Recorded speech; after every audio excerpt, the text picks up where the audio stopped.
Welcome to Retirement Decoded with your host, Scott Tucker, where we break down the complexities of retirement planning to give you clear, actionable advice.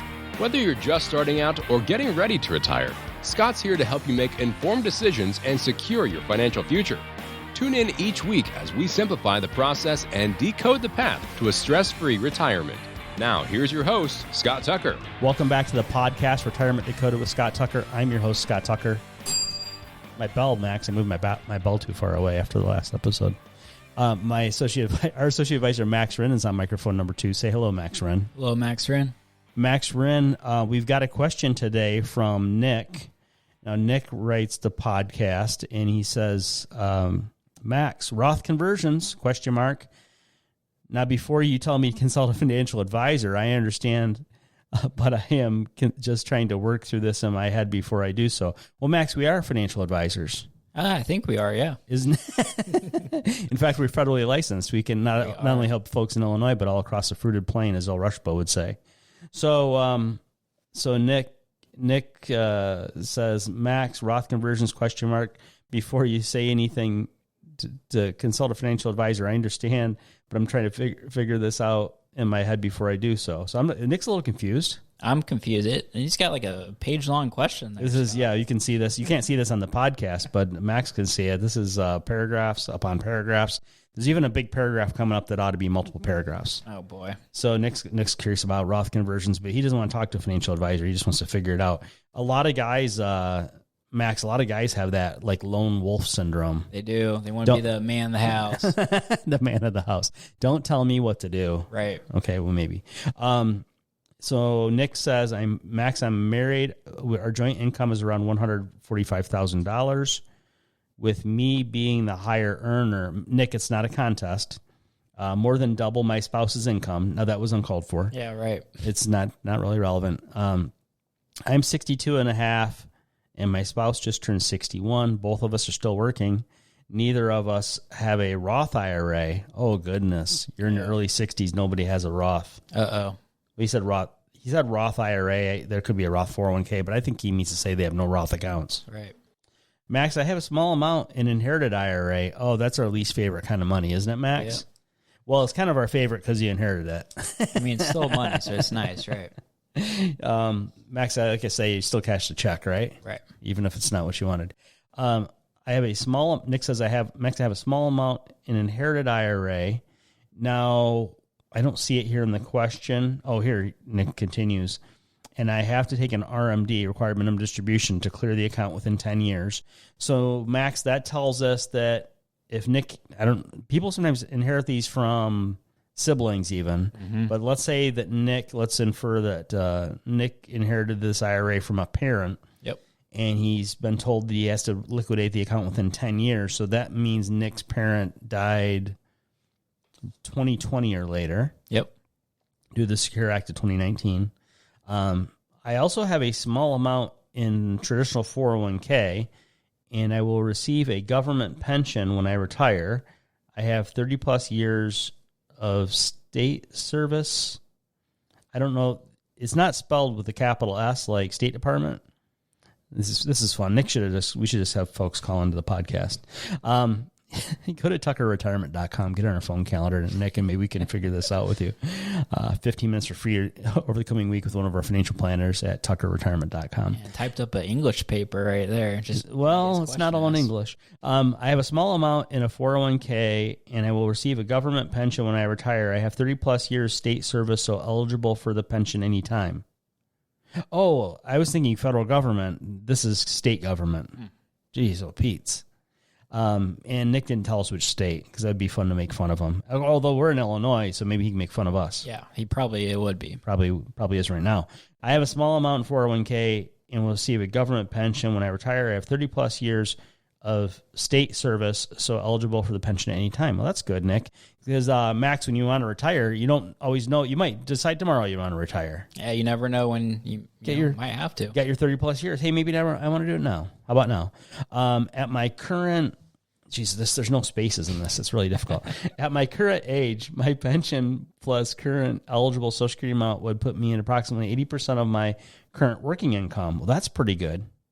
My spouse plans to always work.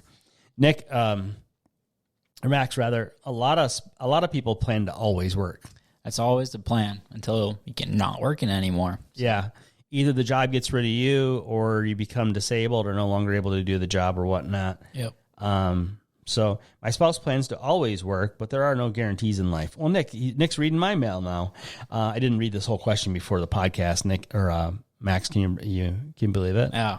See it all the time with you. Yeah. Well, you don't want to you want to kind of like save it for the show. You don't want to respond to it and offline and then you get it online. Yeah. Now you're having the fun surprise of reading it on air. It's something else. If not for healthcare costs, I would already have retired. Wait a minute.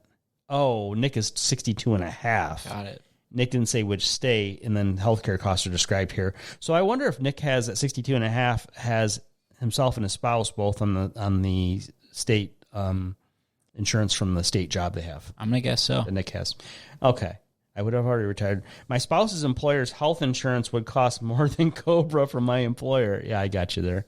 Walked right into that one, Max. And would have worse coverage. Oh, no. So not an option. My health. So, something interesting there. Nick said my spouse's employer's health insurance. That means, so Nick, your spouse thinks they're going to work forever. What does your spouse's employer think about that? Yeah. So sometimes we know somebody, Nick or Max, you don't know.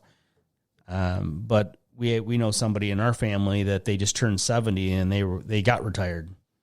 So they thought they were going to work to their 80, and then boss said, "No, you're retired now." A lot of people we speak to every week, they're sitting down with us because of that. They're getting retired, right? Involuntary retirement. Spouse's employer, and it's not difficult. All they can say, "Well, physically, you can't do this job anymore, and you didn't mean to break your leg last year, but here you are." Or you've been working for so long, you're getting paid so much, and they can hire someone cheaper. Well, they find a reason. They find performance evaluations, perhaps. Right. Spouse's employer's health insurance would cost more than Cobra for my employer and would have worse coverage, so not an option.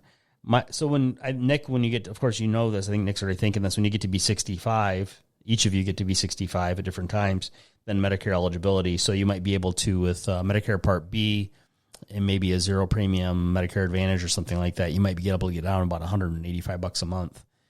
Health insurance for health coverage, that'd be pretty good.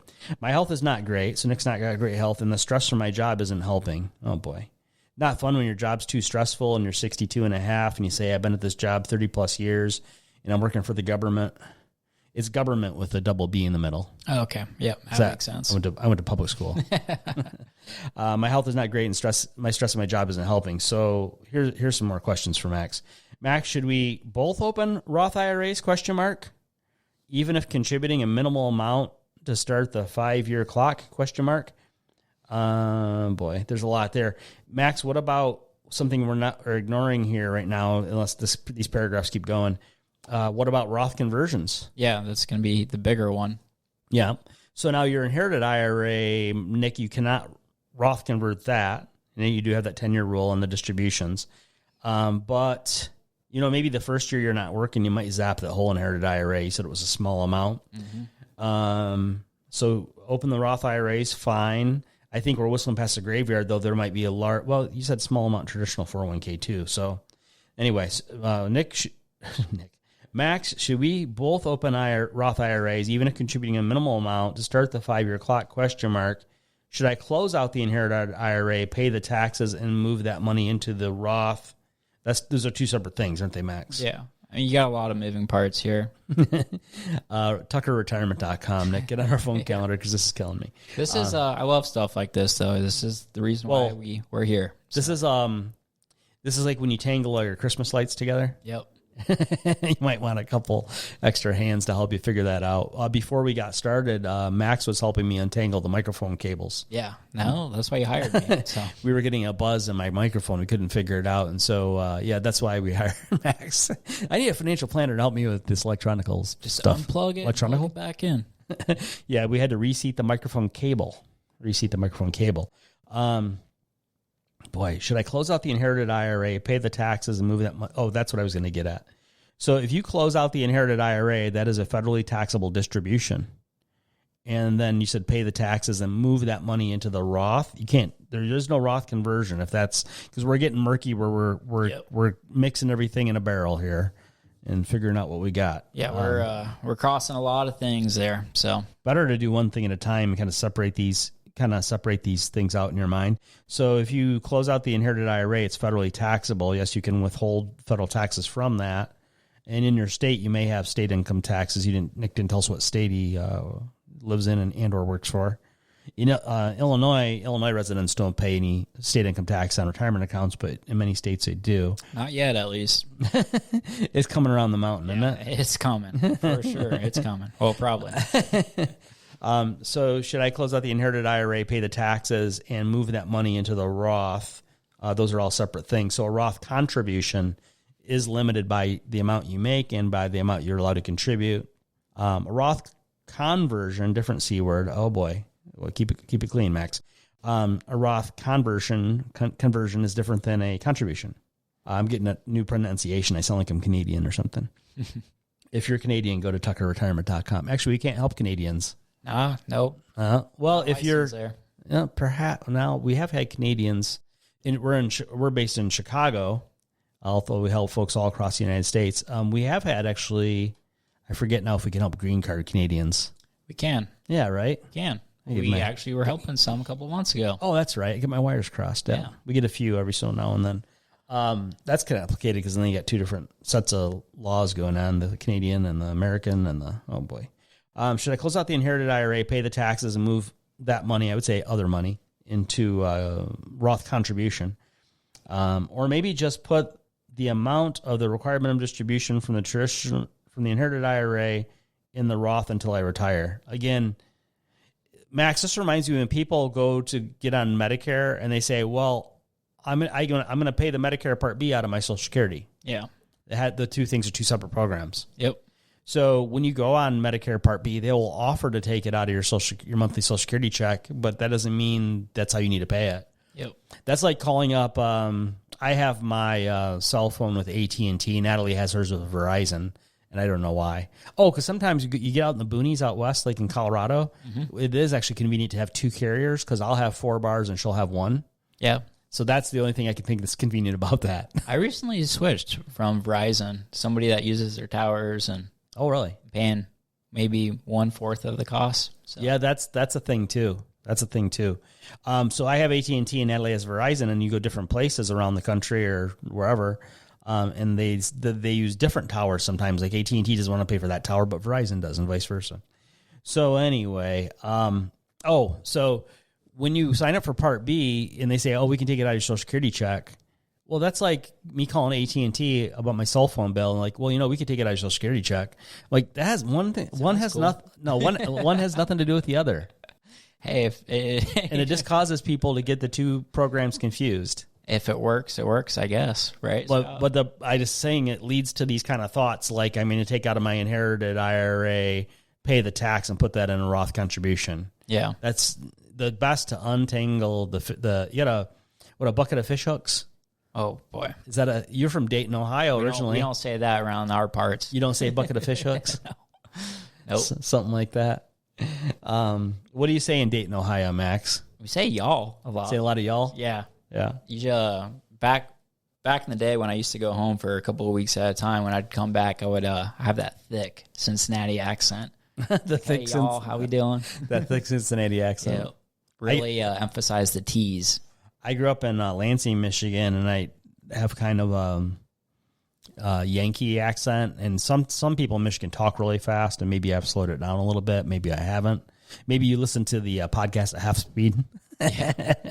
But I was in the Navy, so I kept getting mixed with all different people from all over the place, and I got a bunch of y'alls and stuff now. Okay. Because people in Michigan, if you say y'all, they kind of look at you like, do you have a 3rd grade education? That's what they're thinking. In Southern Ohio, it's kosher. It's cool. Everyone's doing it. It's kosher. All the Jewish people in Southern Ohio are saying it. Yeah, especially the Jewish people. Well, that's another example. Max and I both grew up Catholic, and that's another example that we got the word kosher from our non-Catholic brethren. Yep. And then I got the y'alls from my Southern friends from the Navy and the Marine Corps and stuff. Oh boy, it's complicated. So, where was I with this? RMD. So even if contributing a minimal amount to the Roth IRA to start the 5-year clock, should I close out the inherited IRA, pay the taxes, and move that money into Roth, or maybe just put the amount of the required minimum distribution from the inherited IRA into the Roth until I retire? Really different things mixed together. Max, how does your advice change if I retire within the next year? Will there be a lot? There'd be things to do with health insurance. Yep, timing of Social Security, all kinds of stuff. Well, here's another one, Max, too. There's so many. Nick, if you retire within the next year, but let's say your spouse doesn't, now neither of you. Okay, I didn't mean to say it that way. And if you and your spouse retire next year, now neither of you can make Roth contributions. Yep. Both of you can do Roth conversions. Right. Oh boy, Max, because you can do a Roth conversion at any age and any amount and any income. Right. So all that good stuff. You're starting to think this, Nick? Are you starting to think this retirement stuff is complicated? Get on our phone calendar at tuckerretirement.com. Then Mac, there's one more sentence here. Oh gosh. Or is it two? They're all jammed together. Max, I will make my own decisions. This is too fun. This next part is too funny. I read ahead. Max, I will make my own decisions. I'm hard-headed that way, LOL, but looking for your thoughts. Thank you. Hey, if you want to drive off a cliff because you want to do it your way, be my guest, my friend. Max, did you have any idea going into that maybe the last sentence would be, or get in the middle of that, the last sentence from Nick would be about being hard-headed? I saw it coming a mile away, but what cracks me up is a lot of times these folks, they are doing this because they want to protect their family, their loved ones, and things like that. And because of this mentality they have, they often hurt their loved ones more than help. Well, there's two things going on. You want to be self-protective. Right. There's that always. And then you have the people you love, like your spouse. Hopefully you still love your spouse, Nick. Especially if they're going to keep working, you ought to love them just for that. Yeah, right. So people are self-protective, makes plenty of sense. And then you're also protective of your family. But then you're trying to play WebMD with your retirement. Right. You're gambling. So there's several things I see going on here. Something Nick didn't ask about at all, and a lot of people ask about maybe too much, is investment advice. Yep. Because most folks go to find a financial advisor and all they're told is investment advice, and that doesn't get you. Or maybe Nick it's not in the question. It wasn't out of these 52 paragraphs.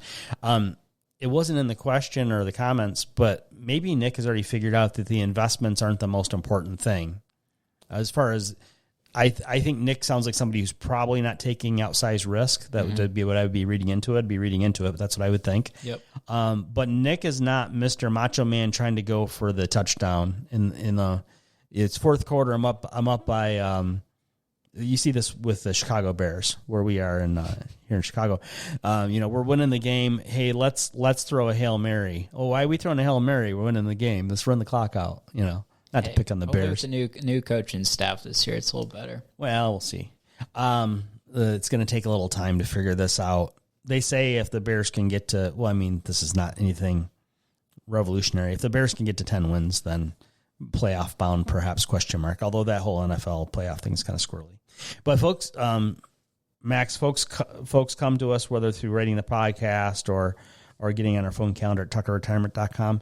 They're self-protective, and then they're protective of the people they love. And then they're trying to, some people like Nick being hard-headed, trying to do all this mountain of research and try to figure it all out themselves. Yeah. When Nick, we'll talk to you for free at tuckerretirement.com on our phone calendar. You do not have to become a client. Max, we have people that we just had a gentleman the other day, pretty close to our office here in Chicago, in a North Chicagoland suburb, and he's got like 1.9 saved for retirement. He's got an advisor at Schwab. Nothing against Schwab, but the advisors at Schwab aren't there to help you with tax planning for retirement. They're there to help you with Medicare or long-term care planning. They're not there to help you with estate planning. They're not there to help you. What else are they not there to help you with? Not much. I should say legacy planning instead of estate planning, but they're also not there to help you with Social Security advice. Yeah. So more of an investment advisor. Yeah. So maybe Nick has figured out the investments aren't where it's at. And so really, I want to make sure Nick's not taking too much risk when we talk at tuckerretirement.com. But I don't read that that's probably the problem. No. Probably the taxes in retirement are something we should look at. The healthcare issues are definitely front and center. We do have a full-time Medicare broker if you want to go to tuckermedicare.com. at tuckermedicare.com. Get on our phone calendar for Medicare, and you'll talk to our Medicare broker, and she'll get all your questions answered, and your answers question. Nick, we didn't talk about, and I still don't know what state you're in. We didn't talk about, do you have a revocable living trust? And we didn't talk about, do you have a pour over will, healthcare power of attorney, these sorts of things. We didn't talk about, do you have kids? No kids are mentioned. Maybe no kids. Or maybe if you don't like your kids. If you don't like your kids, go to tuckerretirement.com. Get on our phone calendar. We'll talk about it. And then there was a mention of Social Security here, although there's also a mention of a pension. Is depending on the size of your pension.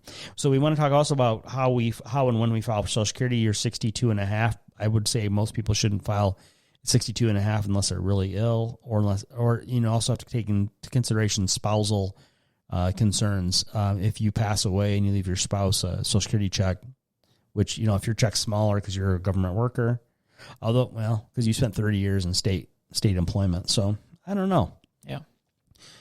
Max, closing thoughts about Nick's predicament.